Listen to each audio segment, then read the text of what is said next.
Caríssimos, caríssimas, hoje nós vamos rapidamente dar uma ideia do livro de Josué, os livros históricos. O livro de Josué, ele narra a história da conquista da Terra Prometida, a conquista de Canaã. Começa a ser escrito por volta do século VIII antes de Jesus. E ele vai mostrar que a conquista da Terra Prometida foi uma conquista longa, lenta, ora pacífica e ora violenta, mais violenta que pacífica. Basta lembrar da tomada de Jericó. E outros, onde a Bíblia relata, nos livros históricos, passou a fio de espada mais de 5.000 pessoas, sem contar mulheres e crianças. Um negócio meio doido. E o livro do Josué, ele podemos dizer assim, dividido em 3 partes. A primeira é a conquista da Terra Prometida. Segundo, a partilha da Terra Prometida. E terceiro, o último discurso de Josué, a aliança em Siquém e a sua morte. Então, esses são 3 momentos que o livro relata. Lembrando que o capítulo 21 do Josué é um acréscimo, provavelmente feito no exílio da Babilônia, ou melhor, pós-exílio da Babilônia. É interessante que a Bíblia tem esses vai e vem, né? Se a gente não tiver muito conhecimento disso, a gente se perde. Acha que tudo é a mesma coisa, e não é. Acha que tudo é a mesma pessoa que escreveu? Não é. Então tem tudo isso no meio. Então a primeira parte é a conquista da Terra Prometida. E eles levam mais a sério o santuário de Gilgal, em Jericó, que foi o pior, ou melhor, foi a mais travada conquista da Terra. E também essa região, também chamada de região de Benjamim, porque os escritos, eles não foram escritos assim, à medida que o evento ia acontecendo e escrevendo.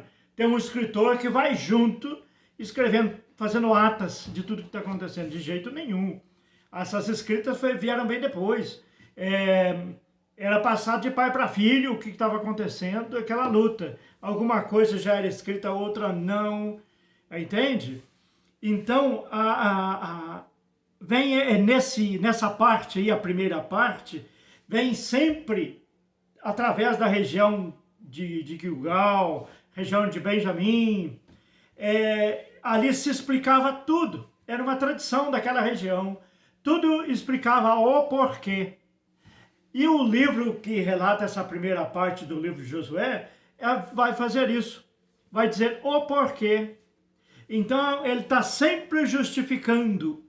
Aconteceu isso porque, aconteceu isso por causa de, aconteceu isso porque houve isso. Está me entendendo? Sempre assim. E é um livro escrito bem depois. E isso é muito fácil de entender. Sabe por quê? Porque você lê um fato que aconteceu e de repente fala assim, e lá se encontra até os dias de hoje. Ou seja, quem escreveu, o fato aconteceu bem lá atrás e ainda estão presentes naquele lugar até o dia de hoje. Vem mostrando isso. Eles sempre mostrando os acontecimentos. A segunda parte do livro de Josué já não fala mais como que foi a tomada da Terra Prometida. Porque, gente, a tomada da Terra Prometida foi uma invasão. Lá morava gente. E nem sempre as pessoas aceitaram pacificamente a entrada dos hebreus. Nem sempre. Houve muita violência, muita morte, muita guerra. Houve muita luta corporal. Houve muita trama.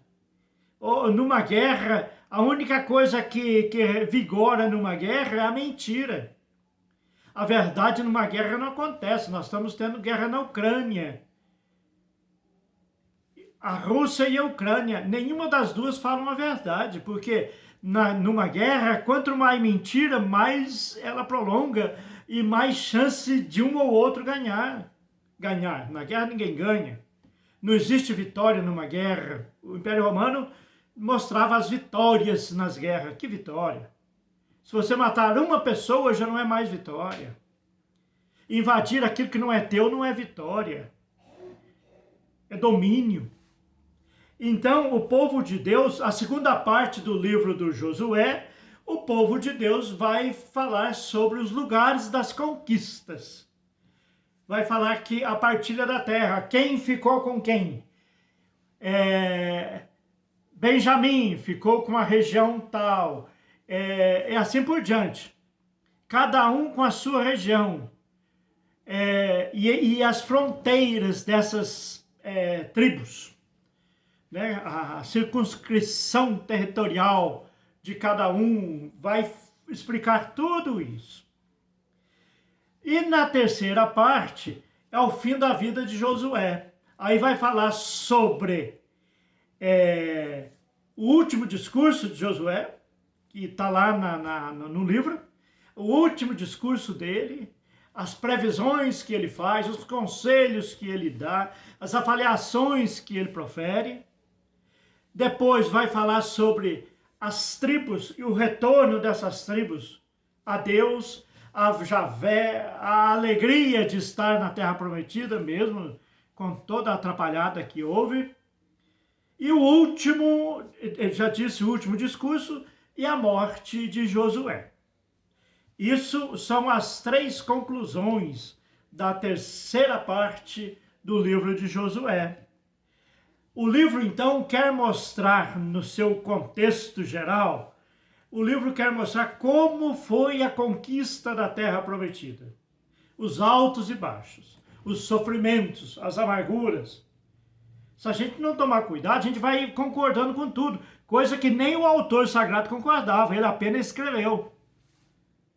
Eu já vi pastores concordando com coisas na Bíblia que o escritor que escreveu o texto não concordava. É curioso isso. Quer dizer, não entendeu nada da Bíblia.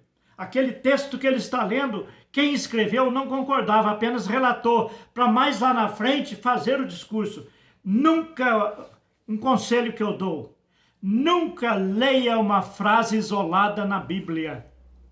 Ou você tem conhecimento do contexto, ou fica quieto. Ou você tem conhecimento do fato de Israel, ou para de falar porcaria. Bíblia não é brincadeira. História do povo de Deus não é brincadeira. História do povo de Deus não foi manipulada, porque eles mesmos contavam os problemas que eles viviam, os pecados que eles praticavam, os erros que eles cometiam, as conversões que eles faziam para voltar a viver de novo. Nem eles interpretavam ao pé da letra aquilo que eles estavam escrevendo. Temos que ter muito cuidado com isso. Então vai falar também que Deus concede o dom. Eu, na minha monografia de conclusão de curso de teologia, eu disse, era vida, dom de Deus e tarefa do homem. Tarefa humana. Isso eu me baseei nos livros de Josué. Porque as histórias de Josué na conquista da terra, depois ficar na terra, etc. e tal, vem mostrar que Deus indicou a terra, mas não levou o povo à terra. O povo é que teve que ir. Deus disse que era possível conquistar a terra, mas eles é que tiveram que ir conquistar. E aí conquistar do jeito deles, às vezes erradamente.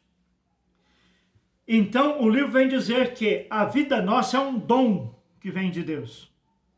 Mas a tarefa é nossa desenvolvê-la bem. A tarefa é nossa fazê-la grande. A vida é muito curta para ser pequena. E a pessoa sente-se inspirada através do dom a buscar aquilo que ela se sente bem, que ela se sente feliz fazendo. Por isso é dom que vem de Deus. Mas se ela não arregaçar as mangas, não tomar iniciativa, o dom de Deus não desenvolve, porque ele respeita a liberdade humana. É essa a grande questão. Deus quer que todos sejam bons, mas tem alguns que não querem ser bons. Deus respeita. Ou seja, ele não toma iniciativa para fazer o dom que ele tem, que recebeu de Deus, desenvolva, já nasceu com ele. E aí o livro é um tratado sobre essa graça de Deus. A vida é um dom. No livro de Josué, dom e graça são semelhantes. A vida é uma graça que veio de Deus. Deus nos deu gratuitamente, mas nós temos que ter a iniciativa de fazê-la valer a pena. A vida é um dom de Deus. É tarefa nossa fazê-la bem. É tarefa nossa sermos humanos de verdade. Sejamos humanos e vivamos em paz. Dê um joinha, clique no canal, inscreva-se.